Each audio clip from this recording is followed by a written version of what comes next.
Here on Democracy Now!, I'm Amy Goodman with Juan Gonzalez.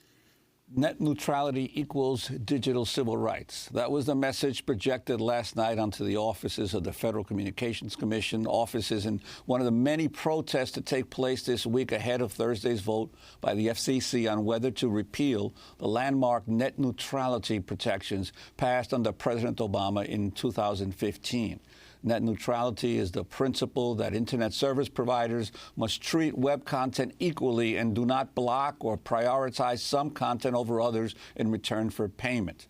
The move could allow Internet service providers to cut speeds and jack up prices, and drew a record 22 million comments to the FCC, which critics say the agency has not fully reviewed. FCC Chairman Ajits titled his proposal to repeal net neutrality the Restoring Internet Freedom Order, but on Monday, more than 20 pioneers of the Internet, including World Wide Web inventor Tim Berners-Lee, published an open letter that slammed Pai's proposal, titled, "You Don't Understand How the Internet Works." The letter reads, quote, "The FCC's rushed and technically incorrect proposed order to abolish net neutrality protections without any replacement is an imminent threat to the Internet we work so hard to create," unquote. The letter ends by calling on the FCC to cancel its planned vote. Just last week, 28 senators called for a delay on the vote to repeal net neutrality rules next week, citing concerns raised by a New York Attorney General investigation that found tens of thousands of New York residents may have been impersonated by fake commenters during the FCC's comment period on the rule change. The vote, again, is slated for Thursday, December 14th. For more, we're joined in Washington, D.C. by Joseph Torres, Senior Advisor for Government and External Affairs for Free Press, the National Media Reform Organization, former Deputy Director of the National Association of Hispanic Journalists. Welcome back to Democracy Now!, Joe. Talk about the significance of what this scheduled vote will do on Thursday. Well, the FCC on Thursday is going to overturn the 2015 net neutrality rules that so many of us worked so hard to get passed. Those rules prevented ISPs, internet service providers like Comcast and AT&T, as you mentioned in your intro, from blocking websites, for creating a pay-for-play system where if I want to go online and watch Democracy Now!, and Democracy Now! May have to pay an ISP more in order for their site to be seen at the fastest speeds by the public. These rules were put in place to prevent discrimination by ISPs, and if you're a Comcast and you own NBC, you have every incentive in the world to favor your own content and to block competition. As a person of color, as people who are voices are often marginalized, we have used the open internet in order to tell our own stories. And what this is going to do is put the gatekeeper, is going to make these ISPs the gatekeeper to the internet. These companies provide us access to the internet, and what they are going to do is, basically have a pay-for-play system, and it's going to harm the voices of everyday people. And Joe, can you talk about how, let's say, other countries or other areas of the world, like the European Union, have dealt with the issue of net neutrality, and specifically the growth of something called zero rating, which is sort of like when as I understand it, when the ISP providers bundle a particular app as part of so you don't have to pay extra for digital usage for particular apps, so they favor some apps over others. Right. So what ISPs are going to do, what's really dangerous about what's about to happen, the obvious blatant discrimination, the blatant favoring of certain websites over others, some sites in the fast lanes, some sites in the slow lanes. But we're going to see all sorts of schemes, service schemes, that these companies are going to come up with that are going to be very technical, but there are ways to favor certain content over another. So let's say HBO can pay Comcast, let's say, or AT&T to say anyone who's using my content on the HBO content on the phone, if you access the content through your cell phone, it won't count against your data caps. And so HBO can afford to do that, or bigger companies, Netflix or whatever, can afford to do that. But what about Democracy Now! or other websites or other media services or content companies? They won't be able to pay to ensure that that the customers can access their site without counting against their data caps. So this is a way to incentivize certain content over others. And so zero rating is what that's called. But we're going to see all sorts of different schemes that these companies are thinking of that sound like it's good. It's a for consumers, it's a benefit. But it really isn't. It's not a benefit to democratizing people's voices online. It's definitely preferential treatment of certain content over others. With this, for instance, after this vote happens, you may see the tiering of the internet, where you have different service packages. If you want certain websites, you pay this amount. If you want sports channels or contact to be able to access ESPN and other sites, you have to pay this amount of money.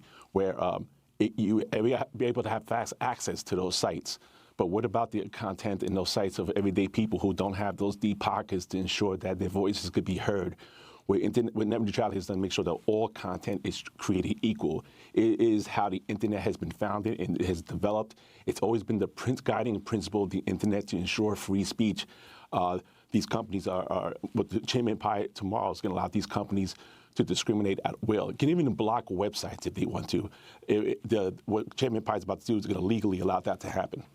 And Joe, assuming that this vote, because there is a 3-2 Republican majority on the FCC, is most likely to go forward, what is the recourse for those who want to stop implementation of this? Are there any possibilities in Congress or through the courts? I'll start with the courts. We've won in court several times. The courts agreed with us in 2015 of the 2015 rules. They decided that last year. The courts have been very clear that if you want to pass net neutrality rules according to the Communications Act, you have to treat these ISPs as common carriers. And when that means that they are now, if you have common carrier rules, then these companies, ISPs, cannot discriminate online. With this, so the court has been clear about this, and we believe it is so weak, this order, that the chairman is about the legal rationale. You just can't change up regulations that the courts approved last year. So we believe that the order is so weak, so poorly written, that we have a really good chance of overturning it once again in court. In Congress, we're gonna try to work with the Congress to overturn these rules, a resolution of disapproval of these rules. We have seen in recent days more Republicans actually beginning to raise concerns. Representative Kaufman out of Colorado actually came out against these rules yesterday. Senator Snowe has voiced concern about these rules. There's other Republicans who are beginning to express concerns, and that's because of the massive amount of calls they are receiving on this issue from their constituents. We've heard from members of Congress that they're getting more calls on net neutrality than they are on the tax bill. That shows you how this has really struck a nerve and how everyday people really fundamentally understand what's at stake here.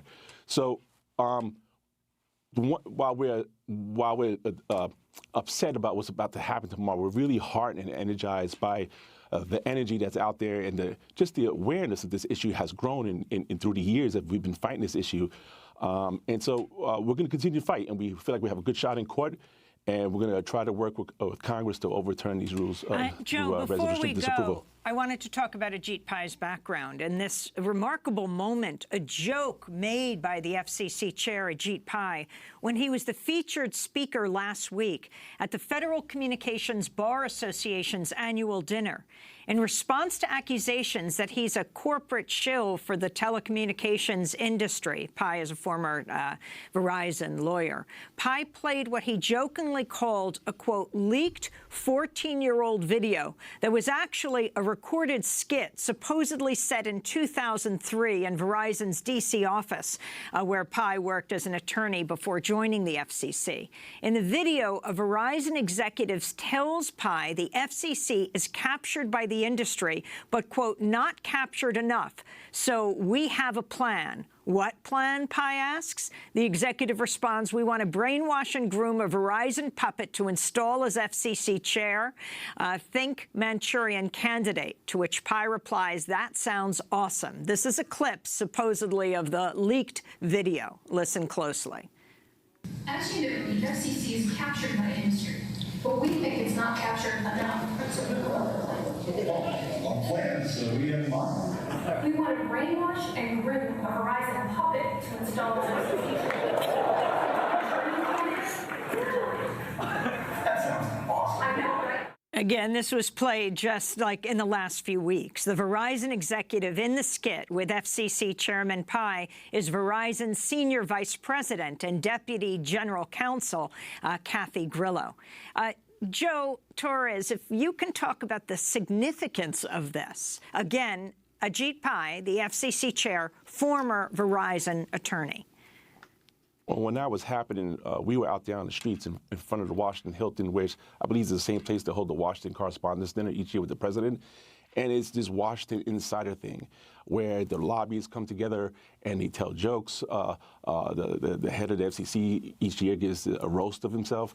And to me, he was just telling the truth of who he is.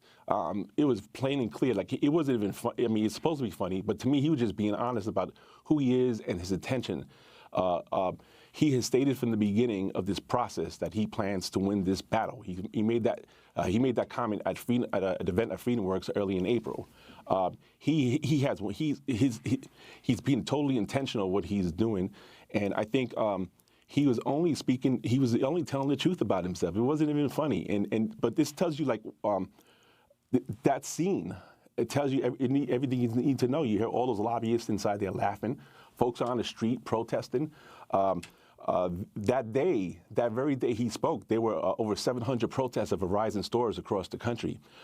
Thousands of people showed up, hundreds in New York, hundreds in Boston, hundreds in Seattle. And we're going to continue to protest. We're protesting tomorrow outside the FCC, 9 to 11 o'clock. We're making sure the voices of people of color are being heard. And for me, what's really troubling here is the first Indian-American FCC chairman, and he really doesn't care about the impact of net neutrality and other issues he's overseeing on communities of color. And so we're going to make sure our voices are heard because our communities are the most impacted by this. And so, yeah, that is, you've covered before the Washington Correspondents' Dinner and how grotesque it is. And this is, net neutrality and the open internet. We're talking about the future of media here and who has access and control and whose voices are valued, whose stories are told, whose stories are dehumanized. Joe, we're going to have to leave it there, but I thank you so much for being with us, and we'll continue to cover this, of course. Joseph Torres, Senior Advisor for Government External Affairs for Free Press, the National Media Reform Organization. When we come back, a major victory for parents and community control of public schools in Philadelphia. Stay with us.